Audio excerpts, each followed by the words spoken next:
Olá, muito bom dia, bem-vindos à primeira edição do CNN Mercado. Olha, hoje é dia de tentar se refazer das perdas de ontem, sem que a motivação para aquela forte correção dos preços que aconteceram na segunda-feira tenha sido totalmente sanado. Ibovespa Futuro agora sobe 0,33%, inclusive seguindo a toada lá de fora, e o dólar experimenta uma queda, agora ali pouco abaixo de 0,20%, aos R$ 5,31. É claro que o mercado vai ficar de olho também nos desdobramentos das manifestações em Brasília, mas o foco está entender ali como vai acontecer a composição do governo, da equipe econômica. E o dia começa com a divulgação da ata da última reunião do Comitê de Política Monetária, que manteve a Selic em 13,25% ao ano. O Banco Central endureceu o recado sobre os riscos que o desarranjo fiscal podem provocar. O documento cita a palavra fiscal 11 vezes. Só para vocês terem uma ideia, em outubro, na reunião anterior, apenas 4 vezes foi citada a palavra fiscal. E pela primeira vez em muitos anos, surgiu na comunicação oficial do comitê uma referência aos riscos que as chamadas políticas parafiscais podem provocar.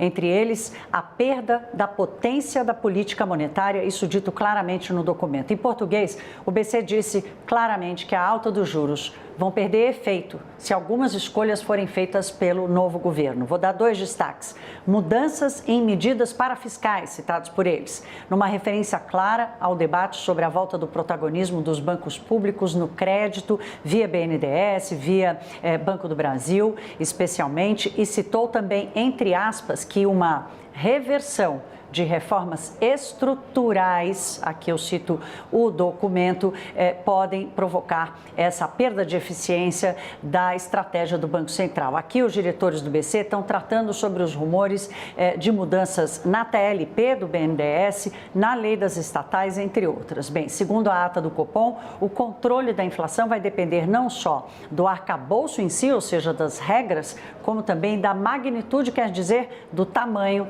do estouro nos gastos. Tem mais recado. Os diretores avisam que é bom não desprezar as condições da economia e a percepção sobre a trajetória da dívida pública na hora de tomar decisão. Aumentar os gastos com atividade apertada, como temos agora, pode sim gerar inflação, e concluiu repetindo que não hesitará em mexer nos juros, ou seja, até o risco de subir a taxa Selic, se o processo inflacionário não recuar na intensidade necessária ou houver desancoragem das expectativas para o futuro. Hoje, Fernando Haddad, que será o ministro da Fazenda de Lula, terá o primeiro encontro com Roberto Campos Neto, presidente do BC. Haddad agiu ontem como o bombeiro moderado da equipe de transição para reduzir os ruídos e as incertezas sobre a composição do governo. Deve anunciar também hoje alguns nomes que vão compor a pasta da Fazenda. Dado de agorinha do IBGE, o setor de serviços teve queda de 0,6% em outubro e mesmo com esse resultado, o setor ainda está pouco mais de 10% acima do nível pré-pandemia. Falando um pouco do cenário de investimentos, mesmo diante desse ambiente de maior incerteza aqui dentro, o investidor estrangeiro continua vindo para o Brasil. No acumulado de dezembro até anteontem, o saldo passa de 4 bilhões de reais. No ano, são mais de 91 bilhões de reais, um recorde. Mas enquanto o estrangeiro entra, o investidor local sai. O fluxo dos estrangeiros contrasta com a decisão dos brasileiros que têm sacado recursos dos fundos de ações e também dos fundos de renda fixa, especialmente aqueles carregados de títulos públicos, como vocês estão vendo aí na tela, os dados da Ambima, a Associação das Instituições do Mercado de Capitais. Nós ouvimos o economista da Nova Futura ASA, o Pedro Paulo Silveira, explicando essa diferença de perspectiva, de visão e, portanto, de alocação de recursos entre os brasileiros e os estrangeiros. Vamos ouvi-lo. Lá fora, eles têm optado por países emergentes.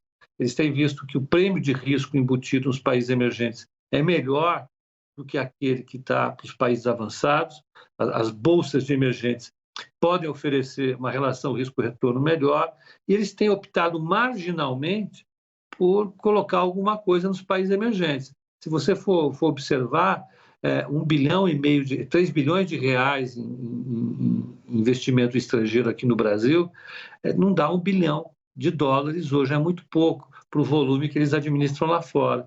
Então, o que eu digo, o que eu penso, eu acho que o fluxo vai continuar negativo para a Bolsa Brasileira, por conta dos locais, e os estrangeiros estão fazendo essa movimentação, que é pequenininha ainda, né? Apesar de parecer uma coisa grande para eles, o portfólio de estrangeiros ainda é pequeno, devem continuar com essa alocação ao longo das próximas semanas, basicamente porque, em termos de dólares, né? Olhando em dólares, a Bolsa aqui está muito atrativa.